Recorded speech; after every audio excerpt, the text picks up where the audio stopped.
Selamat pagi, selamat siang, selamat sore, selamat malam, selamat subuh, dan selamat apapun waktu ketika kalian nonton video Pak Eko Mahasiswa yang ini. Jadi pada hari ini kita udah sampai nih di episode ke-14 Pak Eko Mahasiswa. Yeay! Waduh, nggak kerasa banget ya acara ini akhirnya udah sampai 14 episode loh. Berarti udah berapa bulan berturut-turut nih ya acara ini ya. Dan Pak Eko sepertinya belum bosen-bosennya gitu. Ngasih topik, ngasih pertanyaan, dan berbagai macam hal lainnya. Nah, pada kesempatan kali ini kita akan ngebahas topik yang cukup APBN banget. Dan juga sekarang agak naik nih. Yaitu adalah soal fasilitas keringanan pajak. Mengapa diminati? Nah, jadi itu judulnya tuh. Kenapa sih yang namanya fasilitas keringanan pajak itu diminati banget sekarang ini? Dan untuk membahas itu, gue sebagai host Pantek sudah ditemani oleh dua orang yang sangat-sangat star membahana badai halilintar lah pokoknya. Mungkin ada yang mau kenalan duluan? Boleh mungkin dari dia. Oke, aku dulu ya. Halo teman-teman semua, Sobat Melek sama penonton setianya Lapak Ekonomi, kenalin. Aku Cynthia Khairunisa dari FEB Universitas Pertamina. Oke, halo juga teman-teman Melek, teman-teman Lapak Ekonomi. Perkenalkan, saya Muhammad Farhan dari Universitas Pembangunan Veteran Jakarta. Oke, mantap ya. Iya, BTW Cynthia itu background-nya masih kebalik tuh. Jangan di mirror coba deh videonya. Emang kebalik ya di sana ya? Di aku enggak tahu. Nggak apa-apa, iya kebalik. Wait ya, aku ganti deh. Nggak apa-apa kok, Pak Eko memaklumi kok. Oke, sembari kita nunggu background-nya jadi bener lagi. Ini kebalik nggak? Mantap. Udah bener. Oke deh, mungkin tanpa berlama-lama lagi karena kita bertiga background-nya udah melek APBN paripurna banget ya. Nah, mungkin langsung kita ke pertanyaan ya, yaitu dari pertanyaan pertama dulu nih dari Pak Eko. Jadi sebenarnya apa sih maksudnya fasilitas keringanan pajak? Ini mungkin ada yang mau jawab duluan? Boleh, mungkin saya dulu kali ya. Oke, tadi pertanyaannya mungkin langsung menarik nih dari Peko nih. Apa sih maksud fasilitas keringanan pajak? Oke, mungkin secara sederhana, fasilitas keringanan pajak ini adalah bantuan dari pemerintah bagi para wajib pajak, nah, ya kan, yang dalam membayar kewajibannya membayar pajak. Jadi kewajibannya itu dibayarkan atau ditanggung oleh pemerintah dengan mekanisme dan ketentuan yang berlaku tentu saja. Dan setidaknya di tahun 2021 ini ada 6 fasilitas keringanan pajak yang ramai lagi dibicarakan nih. Ada PPh pasal 21, lalu juga ada insentif UMKM, ada PPh mengenai jasa konstruksi, lalu juga ada PPh mengenai tentang impor, lalu juga ada insentif mengenai PPN dan angsuran PPh pasal 25. Nah, itu mungkin sekilas dari pertanyaan awal kita. Oke. Aku nambahin ya sedikit. Jadi benar kata Farhan, jadi fasilitas keringanan pajak itu insentif ya, insentif yang diberikan oleh pemerintah kepada wajib pajak baik perorangan maupun badan usaha gitu, di mana pajak-pajak tersebut nantinya ditanggung sama pemerintah atau istilahnya itu pajak ditanggung pemerintah. Nah, tentunya nggak semua jenis-jenis pajak ya yang dikasih keringanan pajak. Tadi udah disebutin sekitar ada 6 jenis pajak gitu. Dan awalnya kan ini berakhir itu pada Juni ya, akhir Juni. Nah, sekarang itu diperpanjang lagi nih insentifnya sampai dengan Desember atau akhir tahun 2021 gitu, Kak. Oke, nah jadi intinya sebenarnya yang namanya fasilitas keringanan pajak itu adalah kalau secara umum nih ya, itu adalah berbagai keringanan yang dikasih pemerintah sama wajib pajak dalam pembayaran pajak mereka. Keringanannya itu bisa berupa cicilan atau bahkan sampai ada yang ke pembebasan pajak. Sebenarnya intinya gitu sih. Dan kenapa sih sekarang dilakuin? Sebenarnya ya karena sekarang ini kondisi ekonominya lagi susah. Jadi kalau misalnya kita pakai Keynesian argument gitu ya mau nggak mau dikasih keringanan itu supaya lebih rileks kebijakan fiskalnya. Oke, mungkin kita langsung ke pertanyaan kedua ya. Jadi sebenarnya kenapa sih fasilitas keringanan pajak ini diberikan sekarang? Oke, aku dulu kali ya. Jadi kenapa diberikan? Kalau misalnya bisa kita lihat, bisa kita rasakan dan kita amati gitu ya bahasanya, perekonomian Indonesia bahkan perekonomian dunia itu sedang tidak baik-baik saja. Banyak para pelaku usaha itu yang melakukan pembatasan kegiatan usahanya, baik sebagian maupun pemberhentian keseluruhan kegiatan usaha gitu. Ini tuh akan berdampak pada menurunnya income masyarakat. Nah, ketika income masyarakat menurun, pasti juga berdampak pada tingkat konsumsi, di mana tingkat konsumsi ini merupakan salah satu variabel dari gross domestic product. Kan kalau kita tahu ya, gross domestic product itu ada variabelnya itu consumption, investment, government spending, terus net export gitu. Ketika konsumsi masyarakat menurun, maka pertumbuhan ekonomi atau GDP kita itu menurun gitu. Nah, ketika pertumbuhan ekonomi menurun, itu tuh akan berpengaruh gitu. Yang tadinya perekonomian sedang tidak baik-baik saja menjadi lebih tidak baik-baik saja gitu. Maka dari itu pemerintah kasih nih fasilitas keringanan pajak berupa insentif. Tujuannya untuk meningkatkan daya beli masyarakat melalui tingkat konsumsi itu sendiri. Gitu sih. Mungkin nambahin ya Rio dari apa yang tadi dijelasin sama Cynthia. Nah, kenapa fasilitas keringanan pajak itu diberikan? Tentu saja mungkin yang paling dasarnya ya karena ada landasan hukumnya, ya kan? Karena peristiwa pandemi ini pemerintah mengeluarkan sebuah mitigasi landasan hukum yang berupa Perpu di tahun 2020. Perpu 1 tahun 2020 tentang stabilitas sistem ekonomi dalam penanganan pandemi COVID-19 yang sekitar 3 atau 4 bulan kemudian itu segera dibuat diundang-undangkan oleh DPR dan parlemen. Lalu muncullah pasal-pasal turunan yang mengatur tentang fasilitas keringanan pajak yang diatur oleh peraturan pemerintah ataupun peraturan Kementerian Keuangan gitu. Jadi kenapa Perpu ini juga dikeluarkan? Karena tadi yang mungkin sudah dijelaskan oleh Cynthia juga sebagai bentuk mitigasi pemerintah karena pandemi COVID-19 ini terjadi penurunan daya beli masyarakat. Jadi pemerintah mencoba mendorong pertumbuhan ekonomi yang sehat dengan melakukan relaksasi pajak yang diharapkannya para UMKM yang tadinya lagi tegang karena COVID-19 jadi sedikit lebih rileks. Mungkin itu, Mas Rio, kenapa fasilitas pajak ini diberikan. Oke, kalau bisa di-underline gitu ya, dari tadi kata-katanya itu yang ditekankan itu adalah mitigasi, mitigasi, mitigasi. Maksudnya itu adalah ini tuh sebagai sebuah upaya penyelamatan gitu, supaya daya beli masyarakat nggak jatuh-jatuh banget karena adanya resesi yang parah ini gitu ya. Kenapa akhirnya dikasih insentif pajak gitu. Karena kalau misalnya mau pulih, memang mau tidak mau ya harus dikasih mitigasi itu tadi. Tanpa itu ya ngerinya free fall gitu lah ya. Kayak nama game aja free fall. Oke, kita lanjut nih ke yang nomor 3 nih. Terus gimana sih pengaruh keringanan pajak ini kepada APBN? Oke, mungkin gantian lagi kali ya. Oke, tadi pengaruhnya bagi APBN. Aduh, kalau kita ngomongin pajak itu kayaknya nggak akan bisa lepas dari APBN. Kalau kita ngomongin APBN juga nggak bisa lepas dari pajak. APBN tuh sama pajak udah kayak taman dan bunganya. Kalau taman nggak ada bunganya tuh kayak kosong gitu kan.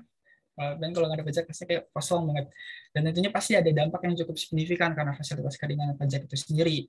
Gitu.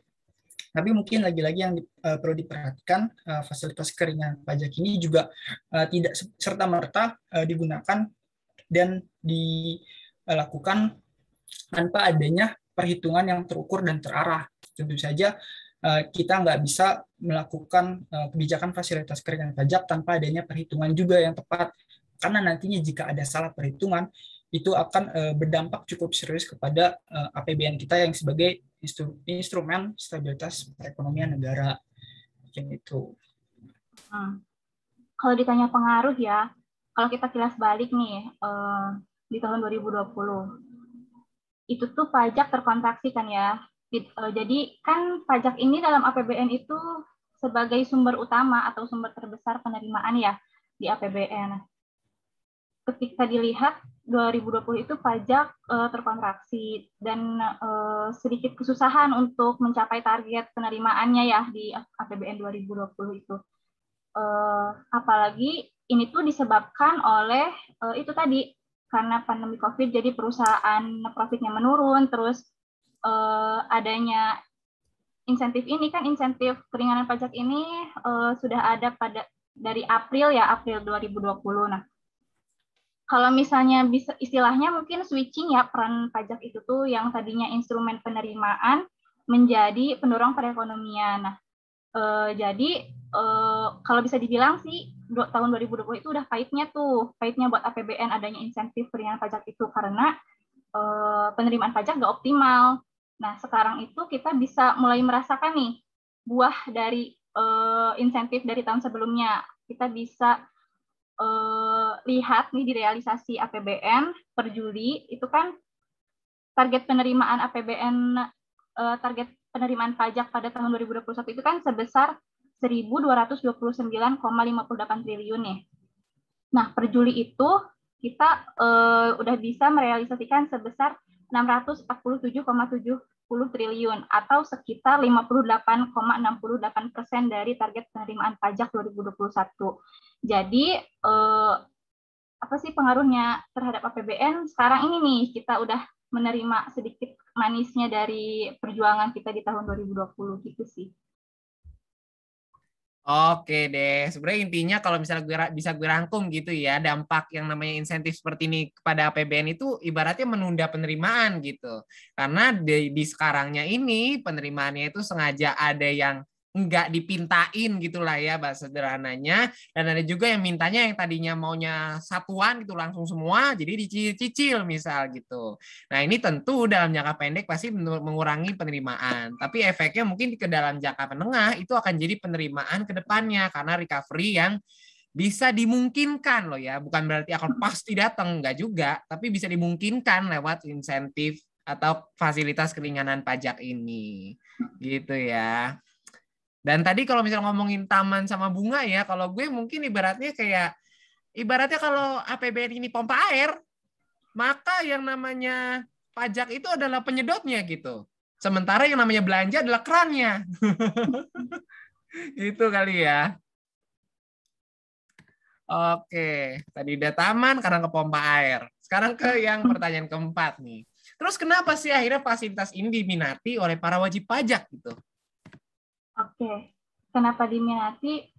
Mungkin nih, kita aja yang ngerasa ya kalau misalnya ada flash sale atau diskon ongkir, tuh gratis ongkir, kita semangat banget tuh belanja kan ya. Kita bebannya terkurangi gitu, beban ongkir kita. Nah, apalagi ini pajak gitu. Ketika ada insentif untuk keringanan pajak, ya pasti mengurangi beban banget sih ya istilahnya gitu. Terus mungkin banyak peminat karena didorong sama kemudahan daftarnya juga kali ya, kan sekarang bisa tuh daftar insentif pajaknya langsung ke website Direktorat Jenderal Pajak gitu online. Terus syarat-syarat yang diminta juga kan sepertinya nggak terlalu memberatkan gitu kan ya, gitu sih. Oke, mungkin sedikit melengkapi dari apa yang disampaikan sama Cynthia. Karena di masyarakat kita juga kalau kita lihat sudah mulai adanya kepedulian terhadap pajak itu sendiri gitu, dan masyarakat juga sudah mulai paham bagaimana cara pembayaran pajak dan mekanismenya, dan mungkin tadi cukup metafornya cukup oke ya, tentang jadi keringanan pajak ini kayak flash sale gitu, jadi siapa yang nggak mau atau nggak suka dengan flash sale gitu. Nah, tapi mungkin lagi-lagi nih dalam mereka yang meminati fasilitas keringanan pajak ini lagi-lagi harus dilakukan secara terukur dan terarah gitu. Jangan sampai fasilitas keringanan pajak ini pada akhirnya dinikmati oleh sebagian atau segelintir orang-orang yang hanya mau mencari keuntungan di tengah pandemi gitu. Mungkin itu, Mas Rio. Oke, jadi ibaratnya yang tadi lagi nih, kita bisa underline lagi nih, flash sale. Jadi ibarat kalau misalnya kita sebagai konsumen gitu ya, yang namanya fasilitas keringanan pajak ini adalah promosi dari pemerintah gitu, supaya para wajib pajak ini bisa tetap memenuhi kewajibannya tanpa harus merasa terlalu burdensome gitu, terlalu berat gitu, karena kondisi ekonomi yang sekarang sedang menurun. Karena ini juga penting gitu, to cater the wajib pajak atau para pembayar pajak, supaya mereka juga ketaatan bayarnya bisa bertahan gitu. Apalagi kalau kita ngeliat tax ratio kita yang udah rendah, kalau misal ketaatannya makin turun lagi karena tidak di cater gitu ya kepentingan wajib pajaknya lah, bisa makin parah lagi gitu kali ya. Oke, mungkin sekarang kita langsung lompat nih ke pertanyaan terakhir dari Pak Eko yang saya dapatkan lewat Wangsit gitu. Jadi gimana? Kalian setuju atau enggak nih dengan fasilitas keringanan pajak ini? Oke, mungkin duluan kali ya. Setuju. Setuju, ada setujunya, ada tidaknya. Setuju, mungkin fasilitas keringanan pajak ini jadi salah satu alat, karena pajak kan juga sebagai alat untuk mendistribusikan kesejahteraan, dan ini bisa menjadi bantuan yang cukup dirasakan juga oleh para pelaku usaha yang lagi terdampak pandemi ini, dan semoga juga bahwa fasilitas keringanan pajak ini betul-betul dapat digunakan sebaik-baiknya. Tidak setuju jika fasilitas keringanan pajak ini dilakukan atau yaitu tadi hanya diperuntukkan bagi mereka yang hanya mau mencari keuntungan di tengah pandemi. Jadi sekali lagi mungkin fasilitas keringanan pajak ini harus dilakukan secara terukur dan terarah.